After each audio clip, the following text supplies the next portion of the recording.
All right.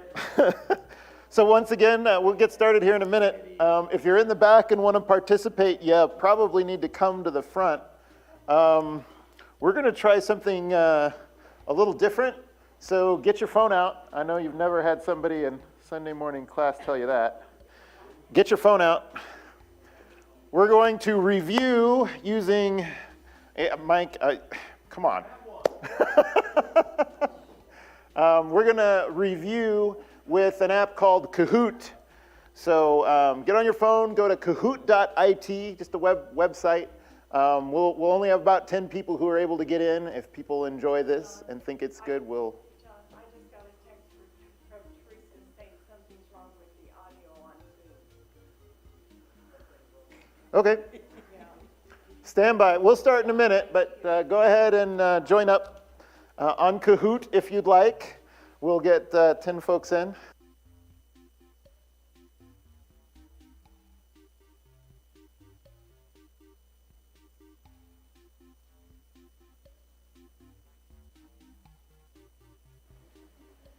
So somebody on Zoom, can you pipe in and say hello and let us know if the audio is working?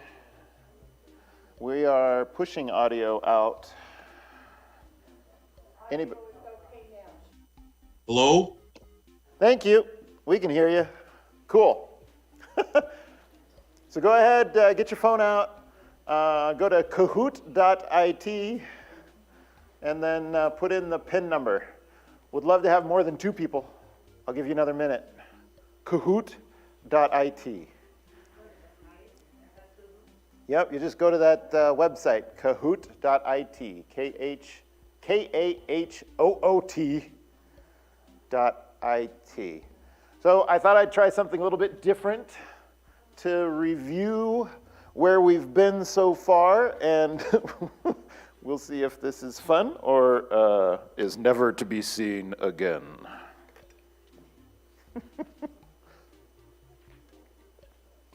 Kahoot's a little quiz game type thing.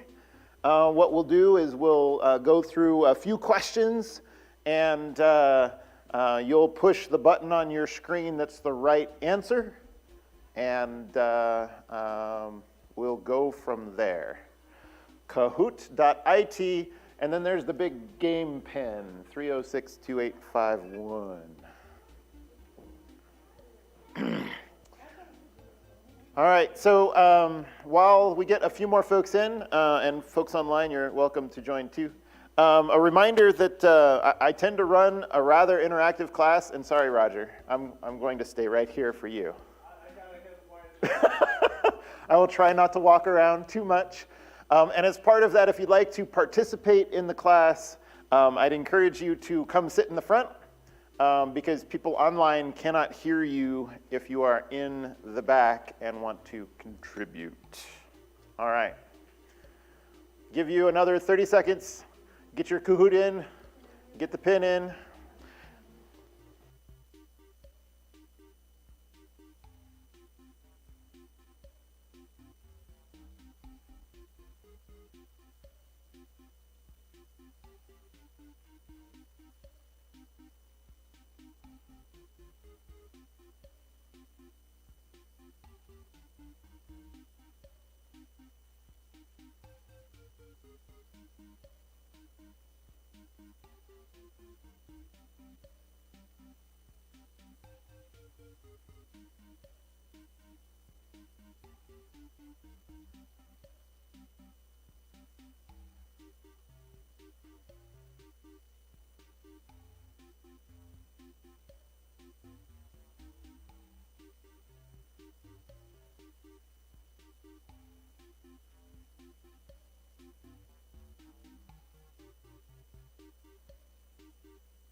Ken, hit it.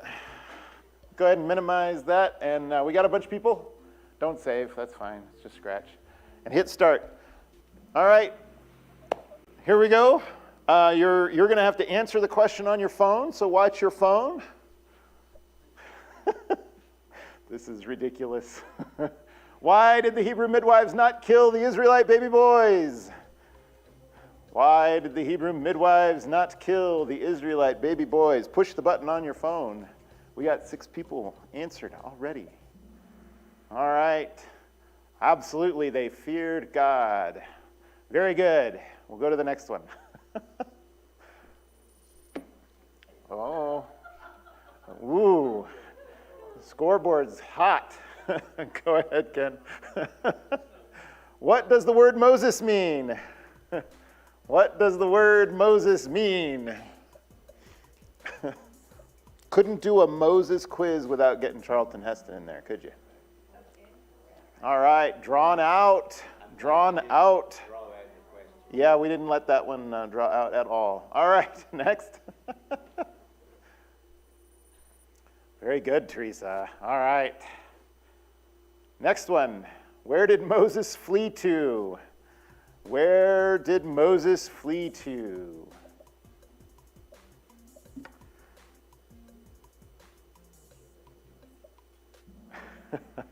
Yep, Midian. Midian it was. All right, we'll see how we fared. A new leader. Oh, back and forth. Next. Reuel is the name of Moses' father-in-law, but he has another name. What is it? What is it?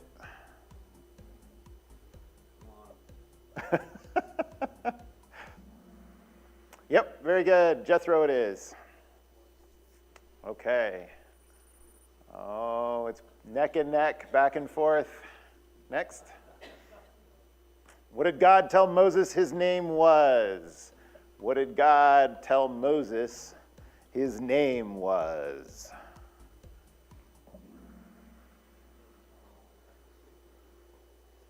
Yep. All of the above. All of the above. He went in rapid fire and gave him all kinds of different names. All of the above. All right, no change there. 4 more questions. What did Moses' staff turn into? All right, very good. Lots of snakes out there. Next.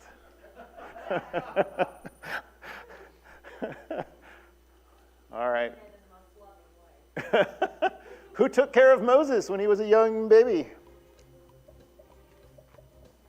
Who took care of Moses?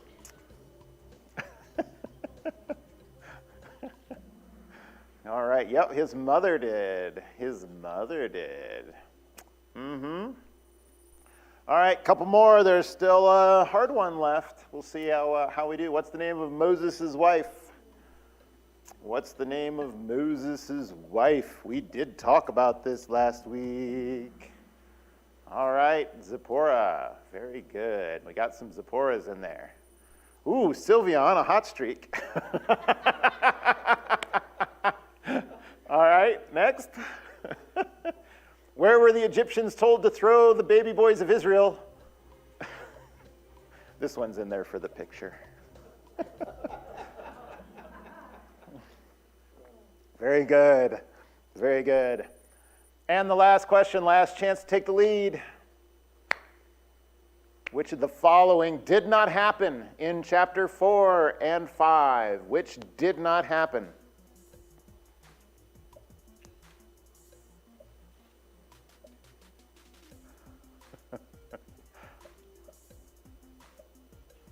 Which did not happen? Less confidence in the room. He didn't show Pharaoh the 3 signs. Who did he show the 3 signs to? He showed it to the people of Israel. He showed it to the Israelites. But he did not show it to Pharaoh. He just asked Pharaoh to go. That actually comes later. Interestingly, this was, I saw a number of questions like this that had this backwards, or that didn't have that in there. He does eventually, of course, give Pharaoh lots of signs, but it wasn't yet, not his first attempt. All right, let's see how we did. Yep. John, This is Teresa. Hi, Teresa. I have a good excuse for not doing well. I'm on drugs. I tried. You did great. All right, who's MM? All right, woohoo! Very good. All right, so that was fun. That was fun. Thank you for playing around. I'm interested in your feedback afterwards if you liked that or never ever want to see that again. All right, let's flip over to the slides.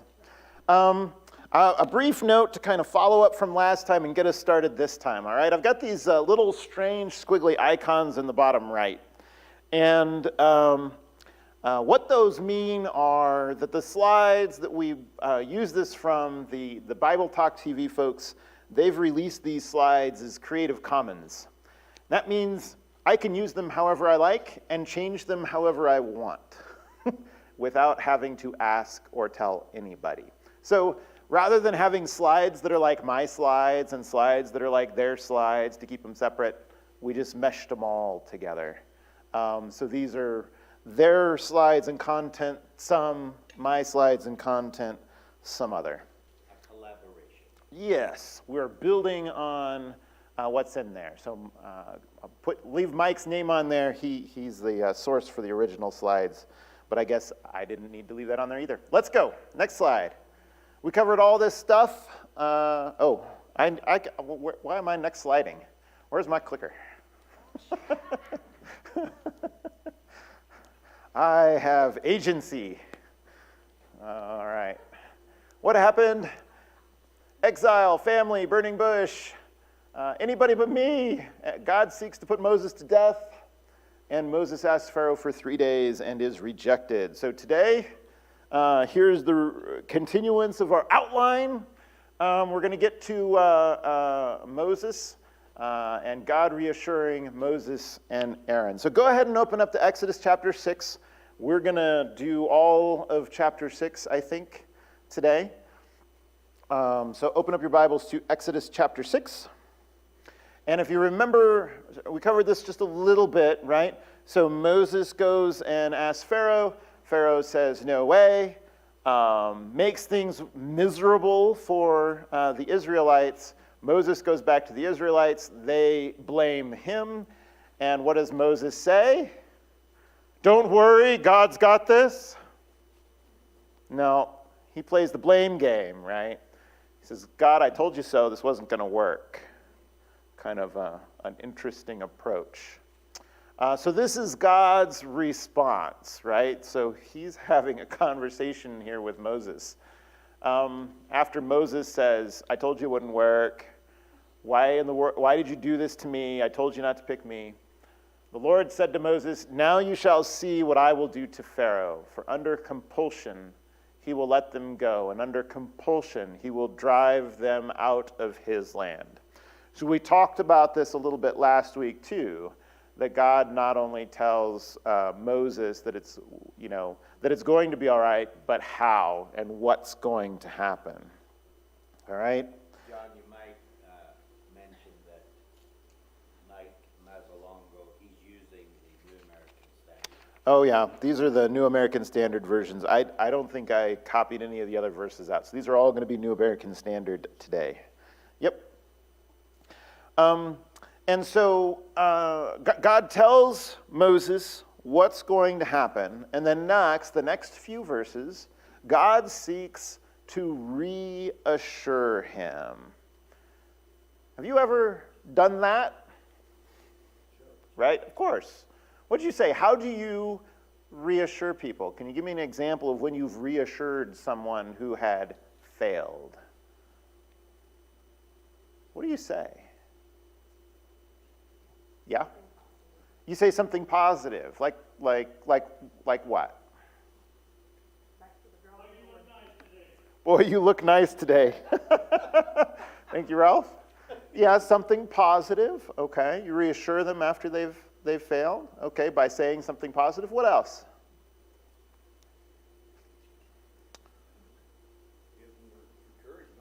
You encourage them. How might you encourage someone?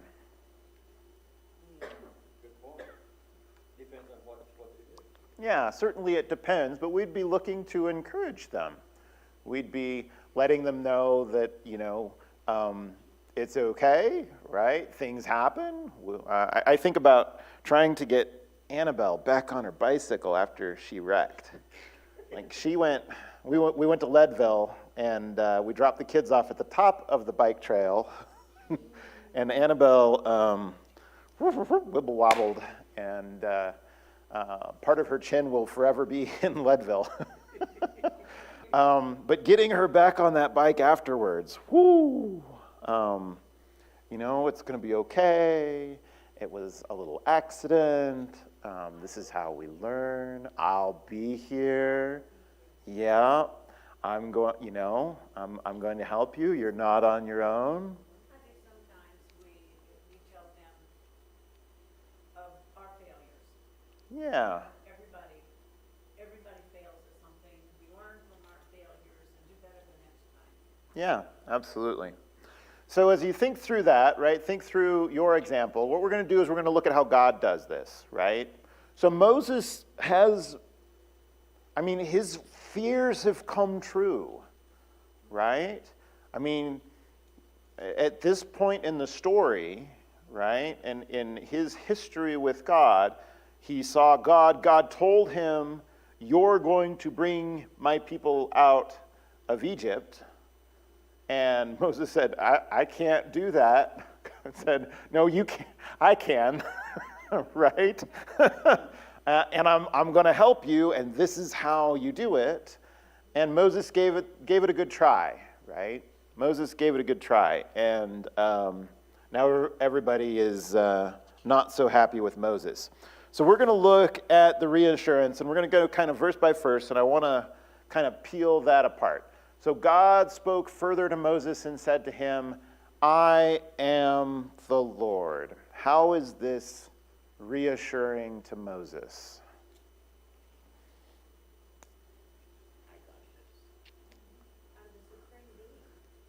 Yeah.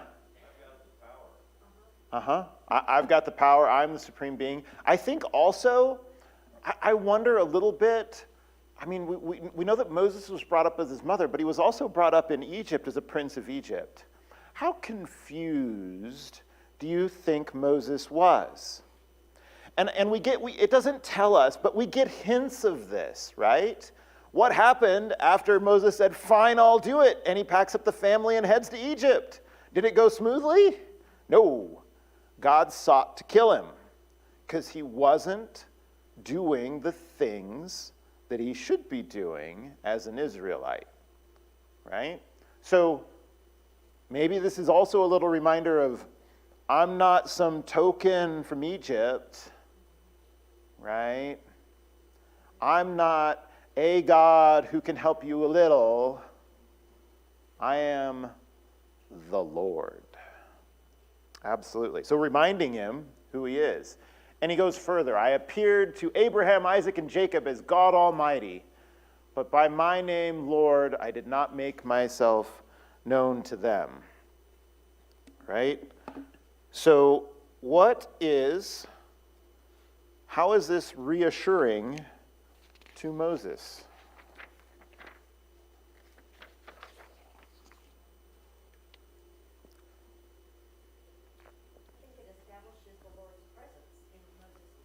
It establishes the presence of the Lord in Moses' life. Absolutely. What else? I think it demonstrates that God is revealing himself closer than he did to Abraham, Isaac, and Jacob. He is closer to Moses, and in turn, later on, of course, Moses wants to get even closer. Yeah, this is a bit of a foreshadowing, because to this point, right, how has the Lord showed himself to Moses? Well, in a burning bush and through conversation. And how is that significantly different from Abraham, Isaac, and Jacob?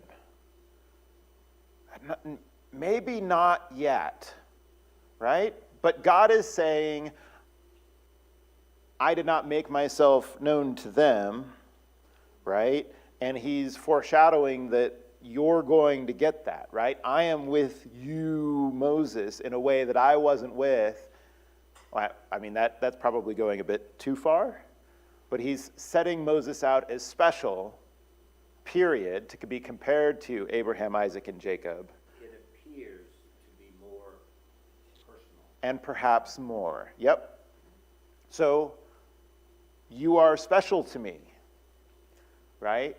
Annabelle, you are special to me. I am not trying to hurt you. This is good for you to go ride your bike.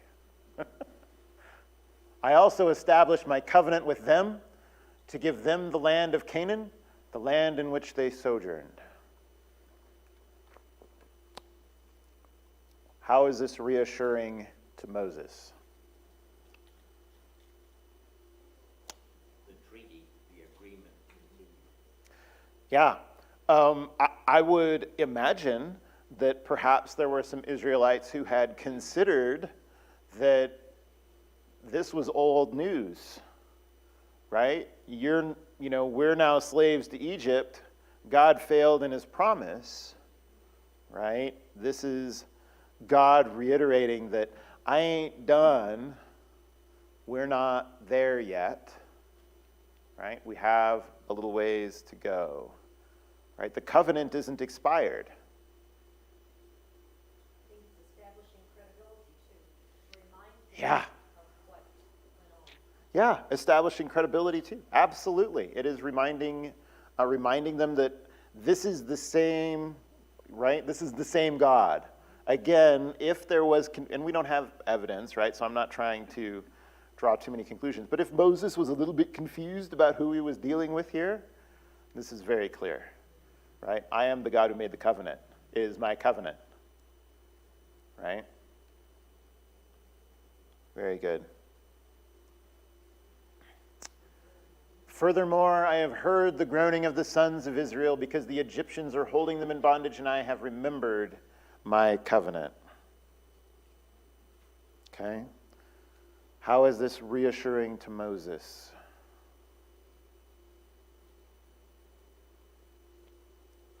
This is one more example of God hearing the groaning of Israel. Yeah. Reiterating that to Moses at this point. In addition to all these other things, I got one more for you.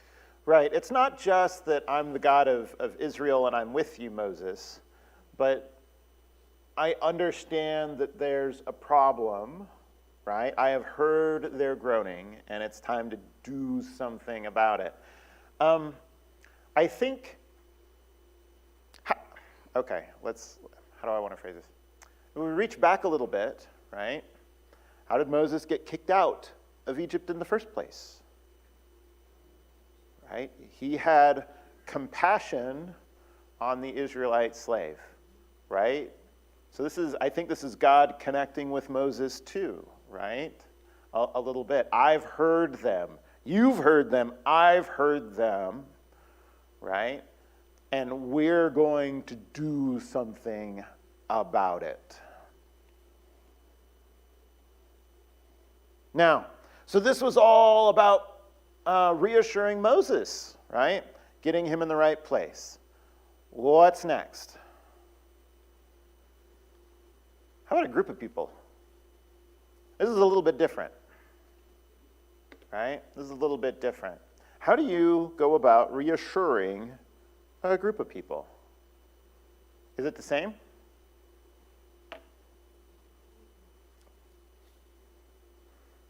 What do you think that looks like? Not everyone in the group feels the same as a single individual. Well, certainly not everybody in the group is going to feel like a single individual. Absolutely. What else? What else? How would you reassure a group different than you would an individual?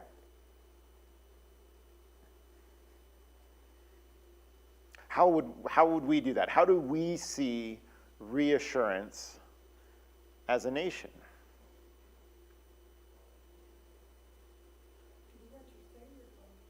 Well, people doing what they say they're going to do? Sure.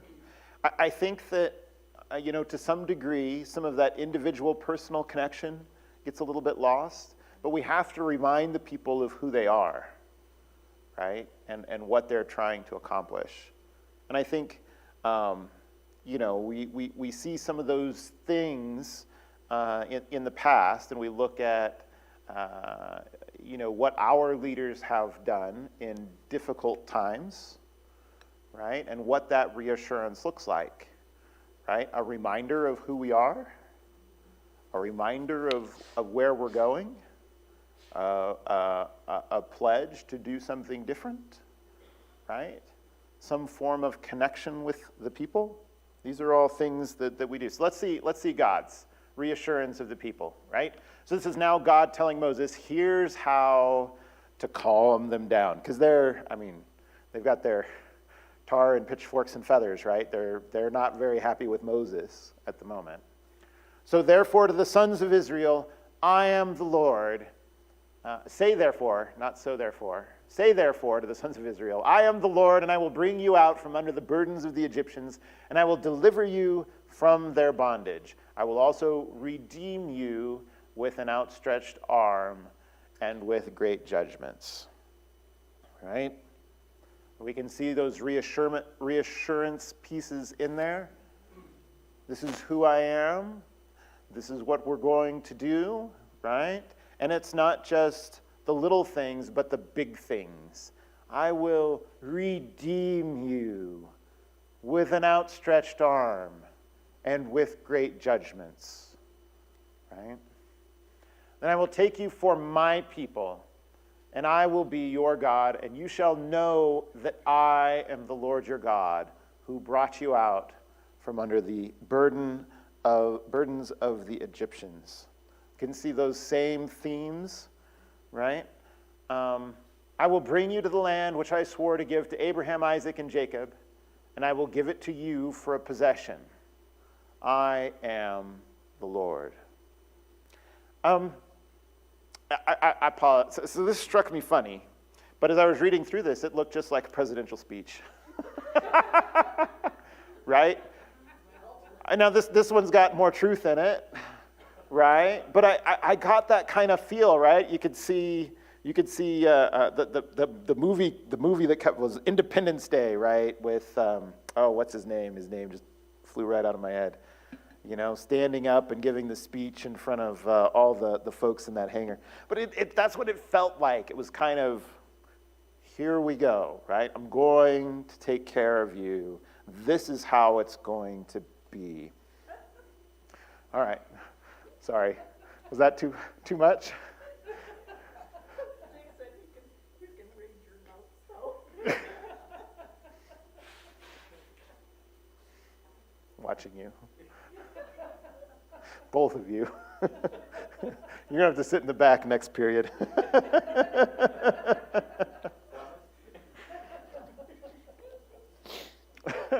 All right. So what do we do with this, right? So what was this built up of, right? Three real big things, right? That Moses, he was telling the people, Moses is it. He's God's spokesman, right? And we don't get into the drudgery of Aaron and Moses and all that stuff, but this is what's going to be there. God will reveal himself. God will fulfill his promise to their ancestors. Some pretty big promises that he made. And what, of course, separates this out from a presidential speech is that he did it, right? So this is the flash forward, right? God will deliver Israel from Egypt. We'll find that out around December. as we cruise through Exodus. I don't remember the timeline on when we get there. But then God makes Israel his people, and how he goes about that and what he does in order to firm that up. And God does give Israel to the promised land, right? So that's the short outline of how this set of events that God is instigating through Moses lays out, okay? So he certainly delivers.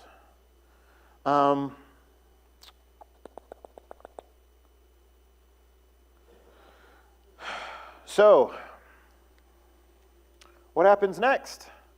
Ticker tape parades? Nope. So Moses spoke thus to the sons of Israel, but they did not listen to Moses on account of their despondency and cruel bondage. Right? So why was it that the Pharaoh had taken away the straw? He wanted to make it so hard that he'd what? He's going to break the people, right? It's pretty close. Kind of like what's going on in some parts of our world today. Yeah. Not too different. So they didn't listen to Moses. And what did Moses say? It's all right, God's got your back. Now the Lord spoke to Moses again, saying, "Go tell Pharaoh, king of Egypt, to let the sons of Israel go out of his land." And what did Moses do here? What did Moses do? Moses went to go tell the people. The people did not respond. God tells Moses, "Now go talk to the Pharaoh." How's Moses feeling right about now? Yeah. He's defeated. Yeah. Yeah, he gave the roaring speech. He gave the pump 'em up speech, and he got hit with tomatoes, right? It didn't go so well. And now God's telling him to go to Pharaoh again. Well, what happened last time he went to Pharaoh? Right? Lucky to get out with his life, I imagine he kind of feels. But Moses spoke before the Lord, saying, "Behold, the sons of Israel have not listened to me. How then will Pharaoh listen to me? For I am unskilled in speech." So he's going back to his old ways and excuses. Are we any different? We're defeated and defeated and defeated. At some point, don't you want to sit down? Yeah. Say, okay, you take it. I can't do it. It is difficult to continue to get back up and keep fighting for what God wants us to do. Particularly difficult when you set out to do something and it doesn't work out the way that you think God is leading you to do. I think this is a reminder that,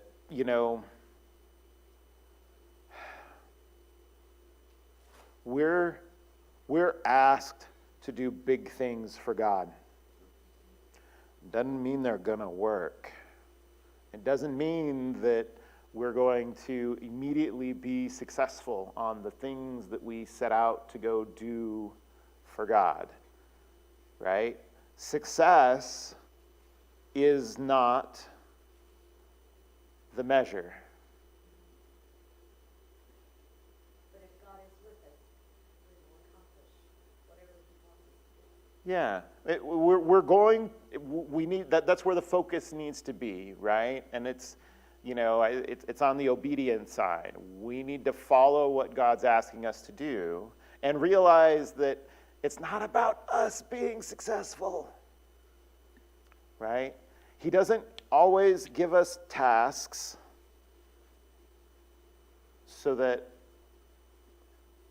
He doesn't always give us tasks for others' benefit. Sometimes He gives us tasks for our benefit. I used to think that Moses had some kind of speech impediment or something. Get back in the previous verses, it says, "I'm all the lips." And then I ran into Acts 7, which said that Moses, Acts 7, which verse? verse 22. Acts 7, verse 22. So he's mentioning, if you can't hear it, he's mentioning that he considered Moses to be slow of speech for some time. But in Acts 7:22, if you read that for us. Moses was educated in all the wisdom of the Egyptians and was powerful in speech and action. Yeah, Moses was educated in all the ways of the Egyptians and was poor of speech and action? No, powerful of speech and action, mighty in his words and deeds. However, I would say this, that Moses was uptight, Yeah, he was nervous. When he talked to Pharaoh, when he eventually talked to Pharaoh, it would have have to be an Egyptian. But the fact is, he deferred to Aaron to speak. And I guess Moses, for the moment, nodded an amen. Yeah. I think one of the challenges for Moses, wasn't a challenge, was he was chosen. Numbers chapter 12 says, when Moses was very humble, more humble than anyone else on the face of the entire earth.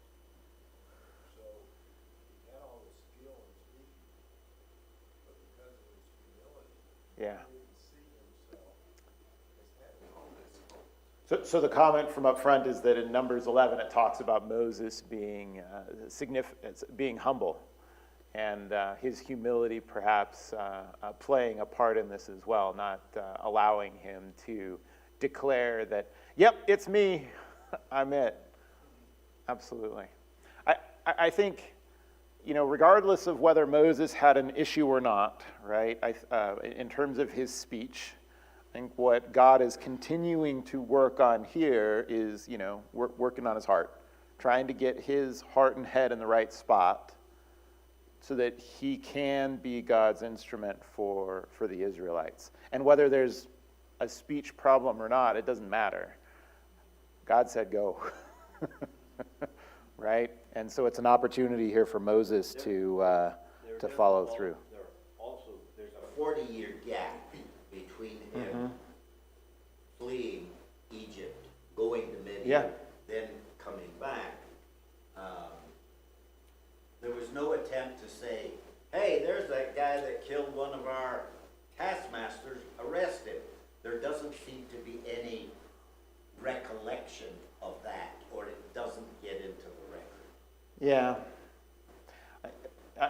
It doesn't get into the record on either side, right? Whether Moses was concerned about going back or not. There is a verse in there somewhere that says that those who were seeking Moses were gone, right? Before he returned from Midian back to Egypt. We zipped through those verses to get to the little side journey with Zipporah last week. So that's what Moses said, right? And the Lord spoke to Moses again, and to Aaron, and gave them a charge to the sons of Israel and to Pharaoh king of Egypt to bring the sons of Israel out of the land of Egypt. What do you notice about God's response? Because this is a little interesting. In my version, it says he commanded. Commanded. Strong. Yeah, so this wasn't, we're out of politeness, right? You will, and God's command, absolutely. What else? What else do you notice about this? Say again? It is to Moses and Aaron both. Okay, so God is roping Aaron in. What else? In the line here, he has also been given instruction. Yep. You will let these people go. And this is again, God giving instruction to Moses and Aaron for both the people of Israel and for Pharaoh king. There was obedience that had to happen on both sides, right? The interesting thing to me, what was Moses' complaint? I am unskilled in speech. Did God say, I'm going to fix that? No, he doesn't really address Moses' concern directly. He says, get to it, right? Time to go. You're going to do this, right? He acknowledges it. I think maybe including Aaron here is that acknowledgement, right? But you're going to get about it. All right, so what's next? What comes next in this grand adventure? We've got Moses and God talking back and forth, where God has commanded Moses to go and talk to the Egyptians, or to Pharaoh and the Israelites, and get it done. And what's next? A genealogy. What? Okay, what in the world is going on here? Why would we stop here? We already had a genealogy in this book. Right? Chapter 1, verse 5, we already had a genealogy. Why are we back to a genealogy? This is longer. It's longer and yet shorter. Oh, 5 minutes. All right. Why do we have a genealogy in here? Why do we have a genealogy? Why here?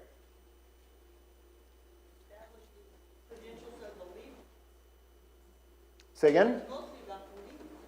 It's mostly about the Levites. In fact, it's not all of the sons of Israel, right? It's only, if I don't look it up in the notes, I will get it wrong. Starts with Reuben, Simeon, and Levi, right? That's as far as he gets. Then he gets to Levi, and he's like, there you go. Here's Levi. But why would we do this?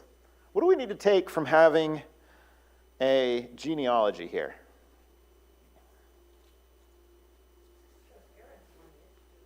It shows Aaron's lineage, sure. Yep. It was funny because, and I don't know why I had this block in my head, and we'll get here in a minute. But until there's an image coming up that shows the genealogy, which is fantastic. Like, oh, well, God picked Aaron to speak for Moses because he's a Levite. Great. Cool. Moses was a Levite. I don't know why this hadn't like bing, bing, clicked in my head that somehow Aaron was special because he was a Levite. No, Moses was a Levite. Duh, of course, he's a Levite. I think this is interesting because we just got through a whole section where God was telling Moses who he was.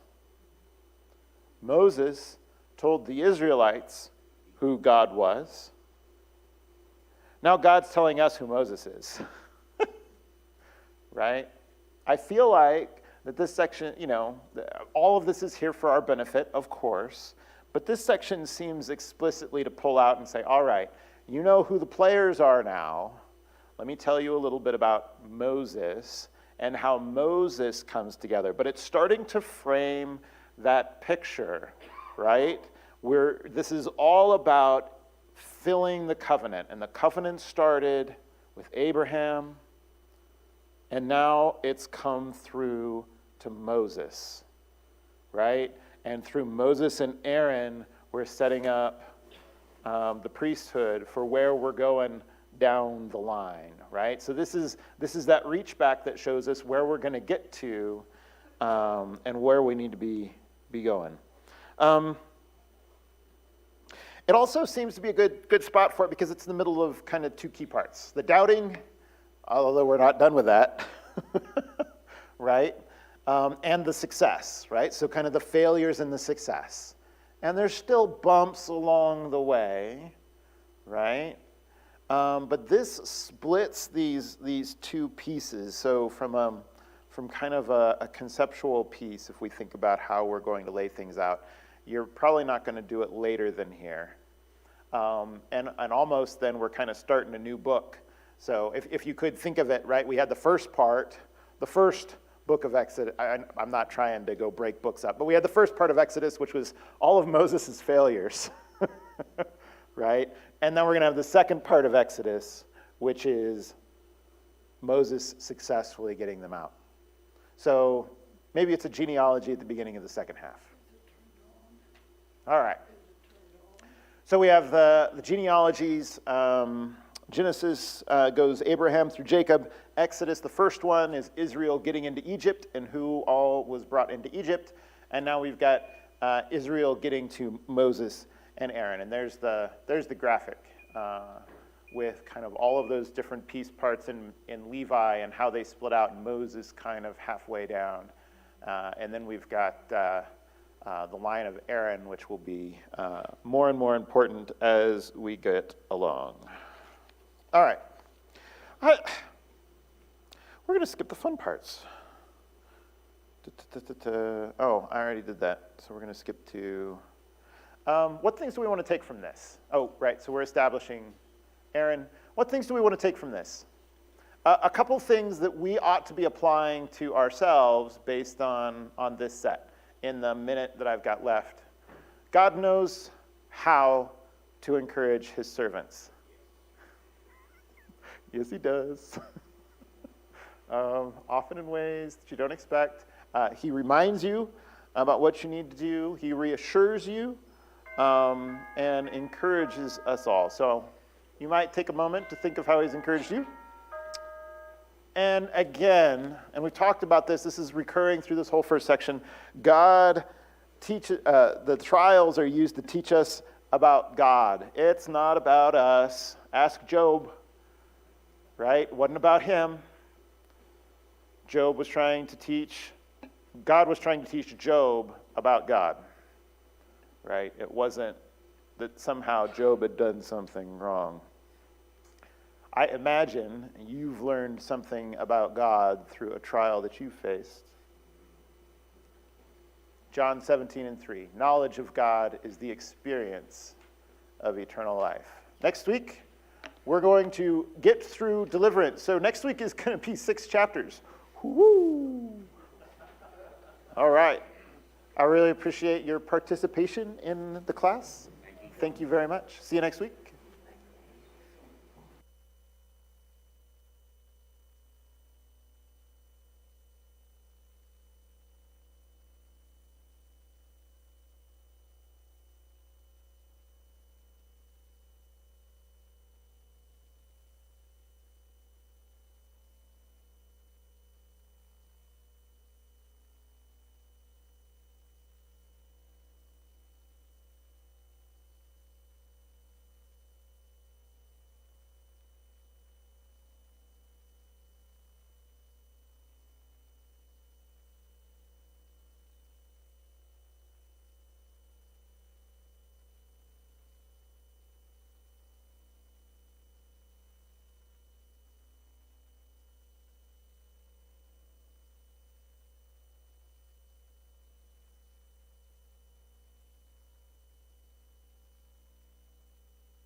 Yeah.